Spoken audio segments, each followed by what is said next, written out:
क्या फरमाया? अदी बिन हातिम ने कहा कि जब आप मुझे लेकर के मस्जिद नबवी से अपने हुजरे की तरफ जाने लगे तो रास्ते में एक बुढ़िया मिली, रास्ते में एक खातून मिली। उसने आपको रोकी और रोक करके अपनी बात सुनाना शुरू कर दी और 2-4 मिनट तक नहीं, वो बहुत देर तक सुनाती रही। मेरा ये मसला है, मेरा ये मसला है। और आप धूप पे खड़े होकर के और उस बुढ़िया की बात को सुनते रहे। अदी बिन हातिम कहते हैं आपके इस अमल को देख करके मेरे दिल ने कहा ये तो बादशाह का अमल नहीं हो सकता है, ये तो नबी का अमल, ये बादशाह की सिफत नहीं है। अरे बादशाह तो दूर की बात है, आप एक चेयरमैन को रास्ते में रोक करके बात नहीं कर सकते।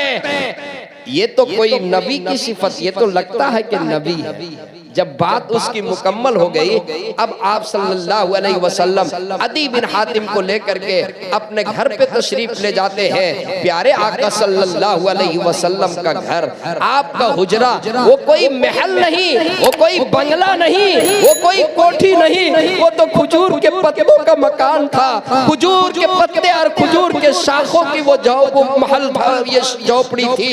हाथ उठावे तो हाथ वहां तक के लग जाए। अदी बिन हातिम कहते हैं जब अंदर दाखिल हुआ तो देखा कि एक ही तकिया है। प्यारे आका सल्लल्लाहु अलैहि वसल्लम वो तकिया अदी बिन हातिम के लिए वो तकिया रख देते हैं। आका फरमाते हैं अदी तुम इस तकिए के ऊपर बैठ जाओ। अदी कहते कि नहीं नहीं आप बैठ जाएं। आका फरमाते कि नहीं अदी तुम मेरा मेहमान हो, इसलिए तुम तकिए के ऊपर बैठो। अदी बिन हातिम कहते हैं कि मैं तकिए के ऊपर बैठ गया और मोहम्मद रसूलुल्लाह सल्लल्लाहु अलैहि वसल्लम नीचे बैठे, मैं तकिए पे बैठा, आप नीचे बैठ गए। गुफ्तगू शुरू हुई, बातें होने लगी। प्यारे आका सल्लल्लाहु अलैहि वसल्लम ने फरमाया आदि ये सलीब उतार करके फेंक दो। चूंकि आदि वो ईसाई मजहब का, आदि ये सलीब उतार दो। उसके बाद प्यारे आका सल्लल्लाहु अलैहि वसल्लम ने ईसाई मजहब के बारे में कुछ चीजें बताई।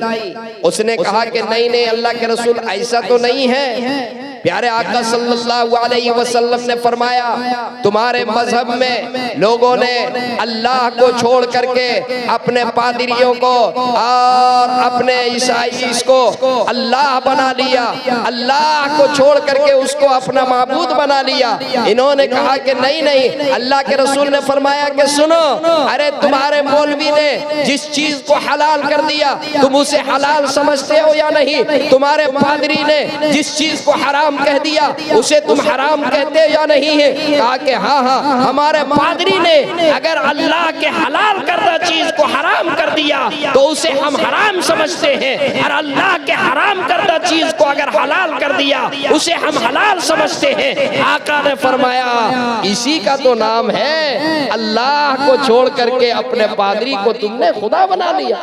उसके हलाल करदा को हलाल, उसके हराम करदा को हराम। उसके बाद आका ने फरमाया ये बताओ तुम ईसाई हो, ये बताओ तुम मिरबा लेते थे या नहीं? मिरबा का मतलब ये है कि जो माले गनीमत मिलता था उसमें से चौथाई हिस्सा जो है जो बादशाह होता था वो रख लेता था अपने पास। कहा कि बताओ तुम लेते थे या नहीं? अब जो है अदी बिन हातिम परेशान हो गया, कहा कि अल्लाह ये तो लगता है कि ये बादशाह नहीं, ये तो नबी है, ये तो मेरे बारे में और मेरे मजहब के बारे में ऐसी चीजें बता रहे हैं। उसके बाद प्यारे आका सल्लल्लाहु अलैहि वसल्लम ने फरमाया कि सुनो तुम ईमान क्यों नहीं ला रहे?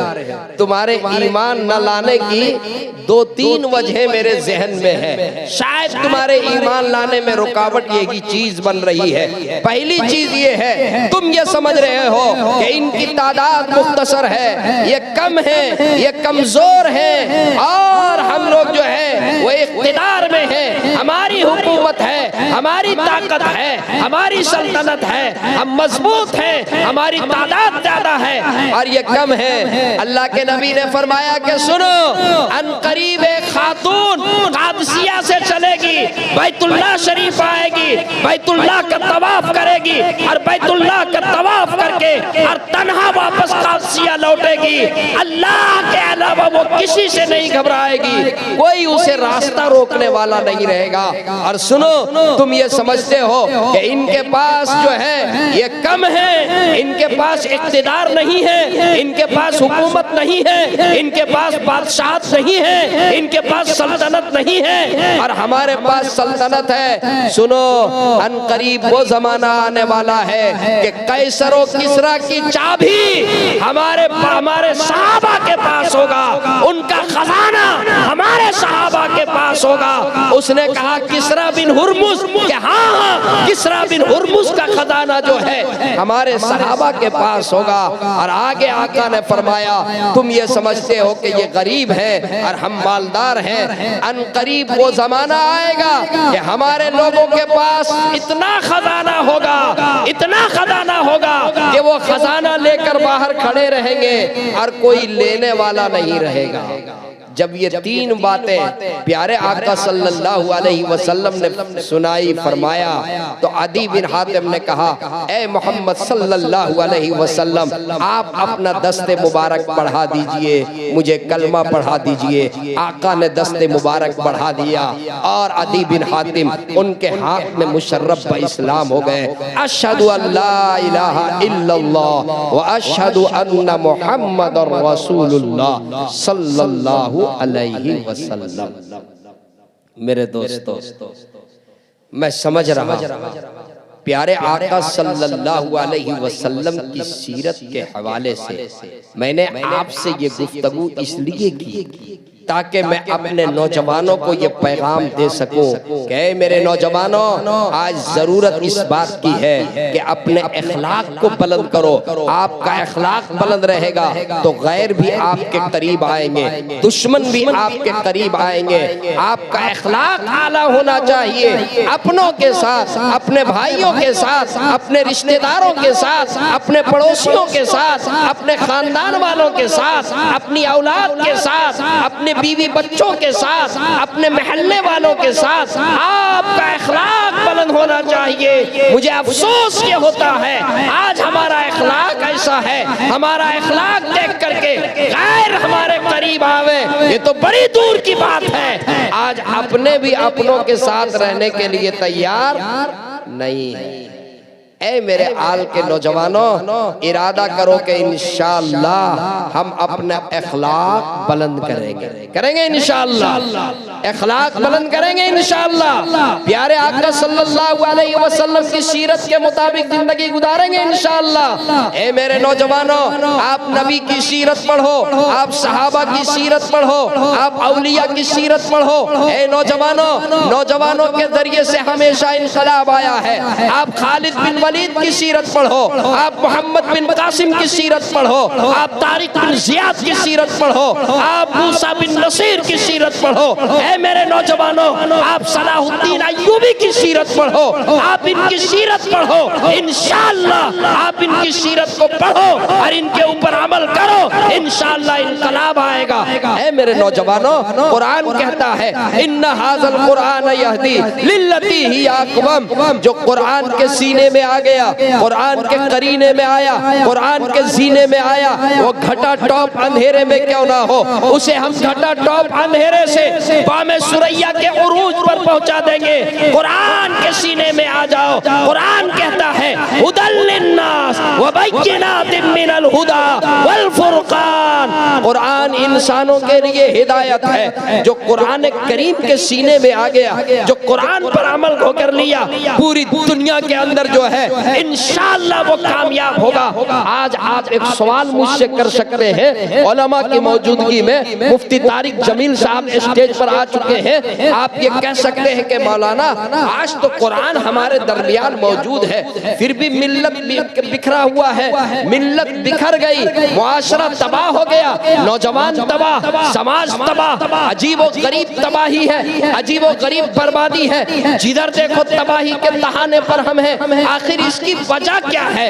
ऐ मेरे आल के नौजवानों, मैं आपको ये पैगाम दे करके जाना चाहता हूँ, आज भी कुरान मौजूद है, लेकिन हम दामने कुरान से वाबस्ता नहीं है। कुरान के दामन से वाबस्ता हो जाओ, कुरान के दामन से वाबस्ता हो जाओ। कसम खुदा की, ऐ नौजवानों, तुम कुरान वाले हो, तुम कुरान वाले हो, तुम कुरान पर अमल कर लो, तुम दामन कुरान से वाबस्ता हो जाओ, तुम अपनी जिंदगी को कुरान के मुताबिक ढाल लो। दुनिया की कोई ताकत तुम्हारे तरफ निगाह उठाकर देखने वाली नहीं होगी। शर्त यह है कि तुम कुरान पर अमल कर लो। करोगे इंशाअल्लाह।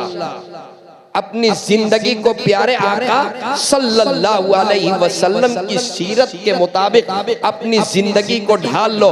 मैं बड़ी जिम्मेदारी से कहता हूँ, जिस दिन मेरा नौजवान फजर की नमाज में मस्जिद को पुर कर देगा, जैसे जुमे की नमाज में मस्जिद भर जाती। जुमे की नमाज आप लोग पढ़े ना, पूरी मस्जिद भरी हुई थी कि नहीं? और फजर की नमाज में, फजर की नमाज में हजरत आप तो आ गए, आपने मुझे फरमाइश किया, आप चले गए। अच्छा, माशाअल्लाह माशाअल्लाह। 100 किलोमीटर दूर से आए हैं मुझे सुनने के लिए। अल्लाह आपकी उम्र में बरकत दे, माशाअल्लाह। अच्छा, मुफ्ती साहब के साथियों में से अल्लाह बेहद कबूल फरमाए। देखिए, जिस दिन मेरा नौजवान ये तय कर ले कि जिस तरीके से जुमे की नमाज में मस्जिद फुल कर देते हैं, फजर की नमाज में भी मस्जिद पुर कर देंगे। कसम खुदा की मैं बड़ी जिम्मेदारी से कहता हूँ, दुनिया में कोई ताकत ऐसी नहीं जो आपकी तरफ निगाह उठा कर देख ले। आपके तरफ निगाह उठा करके देख ले, दुनिया में कोई ताकत ऐसी नहीं। बस आप तय कर लीजिए कि इंशाअल्लाह हम जुमे के तरह 5 वक्त में नमाज के जरिए से हम मस्जिद को आबाद करेंगे इंशाअल्लाह। और ऐ मेरे नौजवानों, आप आज के इस्लाह मुआशरा का आपने जलसा किया। आज हमारे नौजवानों के अंदर, माफ कीजिएगा, अभी ये जनवरी का महीना चल रहा है, फरवरी शुरू हो गया, अभी जनवरी का महीना रुखसत हुआ। 1 जनवरी, माफ कीजिएगा अगर मेरी बात सच्ची होगी तो थोड़ी सी कड़वी होगी, लेकिन माफ कीजिएगा, 1 जनवरी जब 1 जनवरी नया साल कहते हैं, इस्लामी नया साल तो ये नहीं है, लेकिन ये नया साल कहते हैं। ऐ मेरे नौजवानों, मैंने खुद देखा, अपनी निगाहों से मैंने देखा है, नए साल के इंतजार में। ये देखिए आतिफ भाई, आप कहीं चले गए, आप बैठिएगा तो और 1 घंटा तकरीर होगी जी। नया साल का इंतजार करते हैं मेरे नौजवान। नया साल शुरू होगा और शराब का बोतल लेकर के वो मजलिस लगाते हैं, शराब का बोतल लेकर के, और वो बैठे हुए इस इंतजार में कि रात घड़ी के 12 बज जाए और 1 जनवरी आ जाए। पहला जो आगाज करेंगे वो नशे से करेंगे, शराब के घोट से नया साल का आगाज करते हैं, नाचते हैं, थिरकते हैं, पिकनिक के नाम पर जो है शराब की मजलिसें लगाते हैं, शराब पीते हैं। ऐ मेरे नौजवानों, कहीं ऐसा ना हो कि अल्लाह का गज़ब नाज़िल हो जाए, अल्लाह का गज़ब नाज़िल हो जाए।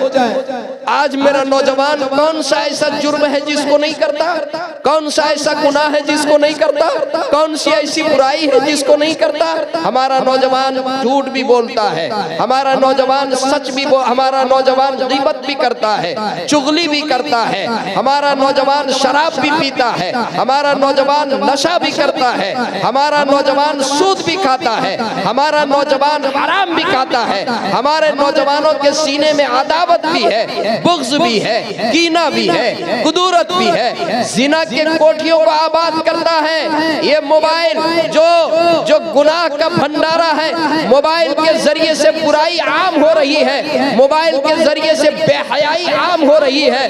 ऐ मेरे नौजवानों, इस कदर जराइम हो रहे हैं, ये जमीन अल्लाह से फरियाद करती है, ऐ अल्लाह आप इजाजत दे दीजिए मैं फट जाऊं और इन सब को अपने अंदर निगल लो। ये बादल अल्लाह से इजाजत चाहता है, अल्लाह इजाजत दे दीजिए आग बन करके बरस जाऊं, लेकिन मेरा रब वो रहीम है, मेरा अल्लाह रहमान है, मेरा अल्लाह करीम है, मेरा अल्लाह मेहरबान है, मेरा अल्लाह गफ्फार है, मेरा रब सत्तार है, मेरा रब को बख्शना पसंद है। मेरा रब कहता है कि नहीं, अभी मुझे अपने बंदों के तौबे का इंतजार है।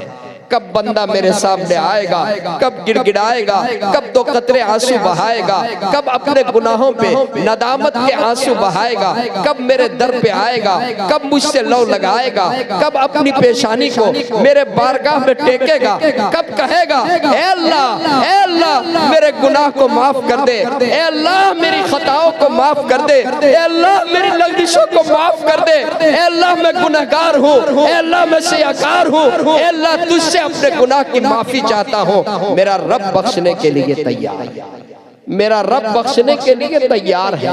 ए मेरे नौजवानों, आज अभी चंद दिनों पहले मैंने ये सुना, एक बड़े जिम्मेदार शख्स से, इस्लाह मुआशरा के हवाले से ये न कहूँ तो शायद कि मेरी तकरीर मुकम्मल ना हो। कहा कि मौलाना एक नौजवान टिकटॉक बनाता, क्या बनाता था? टिकटॉक, कुछ सीरियल होता है, क्या होता है, बनाता था। बाप रील, टिकटॉक रील बनाता था।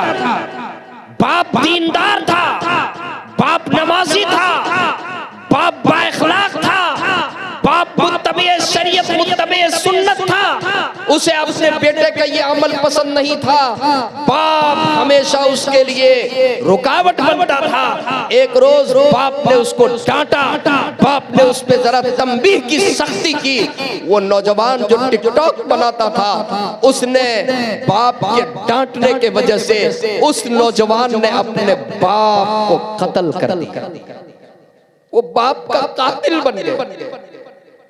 क्या वो जमाना, एक जमाना वो था, अगर मेरी बात सच्ची होगी तो आप लब्बैक कह दीजिएगा। एक जमाना वो था जब एक बेटा अपने बाप से बात करने में डरता था, सोचता था, बाप को डायरेक्ट कह नहीं पाता था, अपनी माँ से जाकर कहता था। बाप से गुफ्तगू करने में डरता था, घबराता था, कैसे कहूं, हिम्मत नहीं होती थी। माफ कीजिएगा, क्या आज जमाना इसका उल्टा नहीं है? एक बाप अपने बेटे को कुछ कहने के लिए 100 बार सोचता है। एक बाप अपने बेटे को कहने के लिए एक बार नहीं, वो 100 बार सोचता है। पता नहीं मेरा बेटा किस मूड में है, पता नहीं वो कहीं नाराज ना हो जाए, कहीं वो घर से न निकल जाए, कहीं वो गुस्ताखी न कर दे, कहीं वो बदतमीजी न कर दे। ए मेरे नौजवानों सुनो, अगर माँ बाप हयात से है, अपने माँ बाप की खिदमत कीजिए, माँ बाप की दुआएं ले लीजिए। कसम खुदा की मैं बड़ी जिम्मेदारी से कहता हूँ, जो माँ बाप का नाफरमान होगा, माँ बाप का गुस्ताख होगा, माँ बाप का नाफरमान होगा, मैं बड़ी जिम्मेदारी से कहता हूँ, एक माँ बाप का नाफरमान वो बैंक बैलेंस वाला हो सकता है, वो जमीन का मालिक हो सकता है, वो जायदाद का मालिक हो सकता है, वो रुपए पैसे का मालिक हो सकता है, वो इक़्तिदार वाला हो सकता है, वो हुकूमत वाला हो सकता है, वो सल्तनत वाला हो सकता है, वो चेयरमैन हो सकता है, वो एमएलए और एमपी हो सकता है। बाप का नाफरमान, उसे दुनिया की सारी चीजें मिल सकती है, लेकिन एक बात मैं कह करके जा रहा हूँ, जो माँ बाप का नाफरमान होगा उसे जिंदगी में कभी सुकून नहीं मिल सकता, उसे जिंदगी में कभी सुकून नहीं मिल सकता है। अपने माँ बाप की दुआएं ले लीजिए, बूढ़ी माँ की दुआ ले लीजिए अगर माँ हयात से। एक हदीस सुनाकर अपनी बात को मैं मुख्तसर अब खत्म करने की कोशिश करूं। एक मौके पर प्यारे आका सल्लल्लाहु अलैहि वसल्लम, आतिफ भाई जरा तवज्जो रहे, आप सल्लल्लाहु अलैहि वसल्लम से एक शख्स ने सवाल किया, अल्लाह के रसूल मैं किसकी खिदमत करूं? ए अल्लाह के रसूल, मेरा हुस्न सुलूक का सबसे पहला मुस्तहिक कौन है? अल्लाह के रसूल सल्लल्लाहु अलैहि वसल्लम ने फरमाया, माँ की खिदमत करो। फिर पूछा, या रसूल अल्लाह, मैं किसकी खिदमत करूं? आप सल्लल्लाहु अलैहि वसल्लम ने इरशाद फरमाया, माँ की खिदमत करो। फिर पूछा, या रसूल अल्लाह, मैं किसकी खिदमत करूं? आप अलैहिस्सलाम ने इरशाद फरमाया, माँ की खिदमत करो। फिर पूछा, या रसूल अल्लाह, मैं किसकी खिदमत करूं? मेरा हुस्न सुलूक का सबसे ज्यादा मुस्तहिक कौन है? आका ने फरमाया, बाप की खिदमत करो। 3 मर्तबा माँ के हक को मुकद्दम बयान फरमाया और चौथी दफा बाप का हक बयान फरमाया। अल्लाह हमारे उलमा और मुहद्दिसीन के कब्र को नूर से मुनव्वर फरमाए, जिन्होंने हदीस रसूल की वजह बयान किया, नुक्ता बयान किया। क्या बात है कि 3 मर्तबा माँ के हक को मुकद्दम बयान फरमाया और चौथे मर्तबा बाप का हक बयान फरमाया। इसकी वजह क्या है?